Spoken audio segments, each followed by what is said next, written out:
Hi friends, అందరికీ good evening. ఈరోజు పత్తి చేను చూడడానికి వచ్చినాము. అయితే మందేద్దాం అనుకున్నాం పొద్దున, కాకపోతే మరి గడ్డి ఎట్లున్నదేమో చూసిన తర్వాత వేద్దామని అయితే వేయలేదు. చేనులకు వచ్చి చూసేసరికి మొత్తం గడ్డే ఉన్నది. ఈ గడ్డి మొత్తం తవ్వి మందేయాలన్నమాట. ఒకసారి దున్నాలి, దున్నిన తర్వాత తవ్వాలి, తవ్విన తర్వాత మందేయాలి. అప్పుడైతే ఇది సెట్ అవుతుంది. లేకపోతే మొత్తం గడ్డి ఉన్నది. చెట్లు ఎంత ఉన్నాయో గడ్డి కూడా అంతే ఉన్నదండి.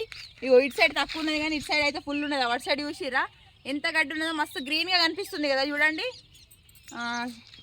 సో ఇక చేనులకు వచ్చినాం కదా, చేనులో అయితే ఇక బోడకాకరకాయలు చూసినాము. ఇగో ఎన్నెళ్ళినాయి చూడుర్రి ఒకసారి. ఇగో కొంగులో పోసిండు.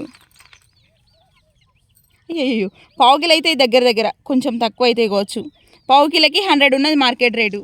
అయినా ఓకే, పిల్లలకి ఇష్టం. మా చెర్రీ సోన్కి ఈ బోడకాకరకాయలు అంటే మస్తు ఇష్టం కర్రీ. సో ఇప్పుడైతే ఈరోజు వండుతా బోడకాకరకాయ కర్రీ అయితే. ఓకేనా, బాయ్. అందరికీ టీ తాగండి రాండి ఈవినింగ్. Okay bye.